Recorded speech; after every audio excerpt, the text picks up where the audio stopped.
Hello everyone! So I asked ChatGPT to roast my bike and sobrang savage ni ChatGPT. So for context naman, ChatGPT is an AI which is artificial intelligence. Computer lang po siya, hindi po siya tao. So meron kasi ako mga nakikita nag-comment na baka hater lang daw si ChatGPT. So, pinost ko to actually sa isang Motorstar na group page and umabot siya ng 2,000 reactions and napakaraming shares. So, ayun, parang nag-trending yung pinost ko. So, might as well i-upload ko na lang din dito sa YouTube sa mga hindi pa nakakita. So, meron din ako ibang mga nag-comment doon sa post na yon na sabi nila, try ko din daw gawin sa kanilang motor yung ginawa ko sa motor. Pinaroast ko din kay ChatGPT yung motor nila. So, ipapakita ko din yan dito sa ating video ngayon. So, naisipan ko din gawin to kasi bored lang ako. So, yan, parang gusto ko lang, ayan, i-roast niya yung motor ko. And nagulat ako.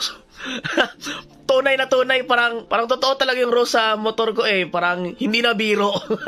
Pero syempre, accepted ko naman, natatawa lang talaga ako na totoong-totoo yung sinabi eh. So ayan, papakita ko sa dito kung ano yung roast ni ChatGPT sa aking motor. And after that, papakita ko naman yung mga tinry ko doon sa ating mga nag-comment sa ating post, no? So papakita ko din yan. At yung pang-apat naman is yung sobrang nakakatawa talaga. So makikita nyo yan mamaya. Okay, so ito yung post sa Facebook. Ayan, umabot ng 2,000 reacts at malapit umabot ng 200 shares. At ito naman yung roast ni ChatGPT. Ayan, sabi ko, try roasting my bikes. Ito naman sabi, sure, here's a playful roast for your bike. Playful pa to ah. Wow, nice bike. It's like your ride is trying to be a Ducati but ended up being a Wish.com version. Grabe. Yung Wish.com naman na version is parang yung siyang bootleg ng mga shop, yung Wish.com, no? So, parang tinawag na bootleg yung na Ducati yung motor ko. Those decals are definitely adding at least 20 imaginary horsepower. Grabe.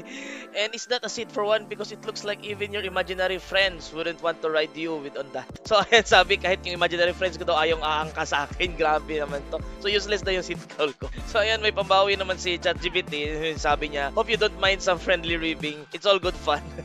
Friendly ribbing. I mean, I asked for it. So understandable. So ito naman yung pangalawang picture. So ayan, I asked for another one. So ayan, sabi ko, how about this one? So ito yung sabi, second look. So ayan, second look. Another angle naman. Ano? So it appears your bike is having identity crisis. Grabe. Thinking it's a Ducati when it's actually Explorer 250i. So ayan, alam niya actually kung anong model to. So ayan, alam niya din na tinatry ko maging Ducati kasi na, so ayan nga, medyo nahalata naman sa design ko sa seat cowl, sa vinyls and so on. So ayan, alam niya nagka-identity crisis. Those decals are definitely working overtime to convince everyone. Nag-overtime siya para makakonvince siya na Ducati yung ano. Grabe. And that V-Power branding, are we sure it's not powered by sheer optimism? Yung V-Power naman naka-stack yan sa GPR V2 naman, no? So may nakalagay na V-Power sa side. So ayan. Oh, sheer optimism, grabe siya. At least it's got a good spirit na superbike. So ayan, mukhang superbike siya. Even if it's like a superbike distant cousin. Grabe siya, distant cousin to.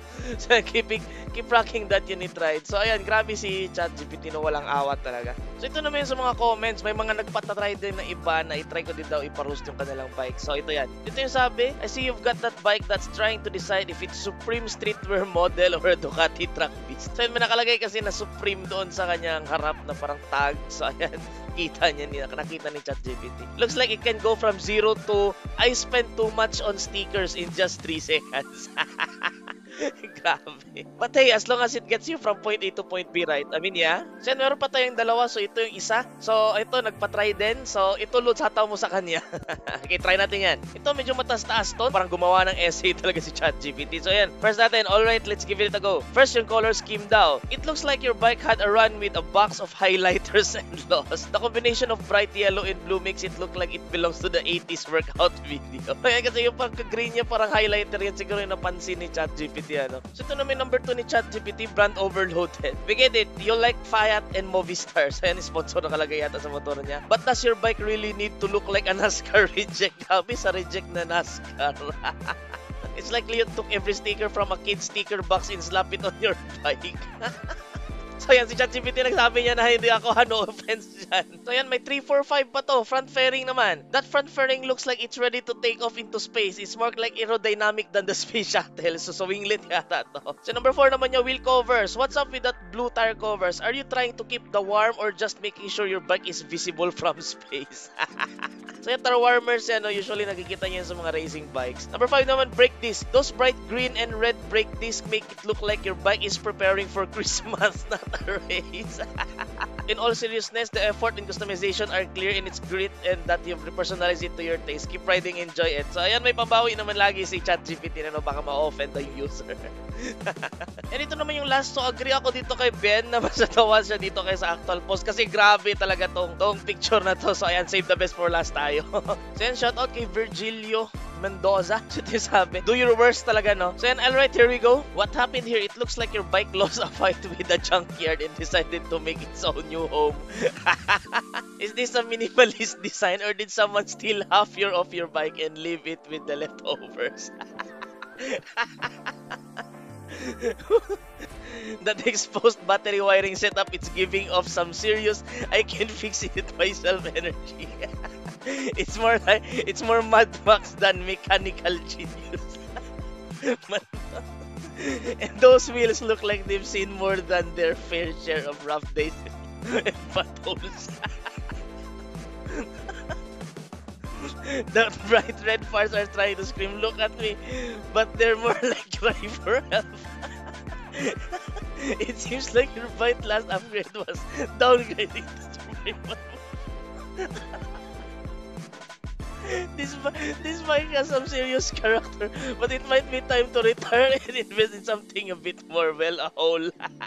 You've got a ride that's unique, but this kind of unique that gets double take for all wrong reasons. Grabe, makapag-detail by detail talaga si ChatGPT. No?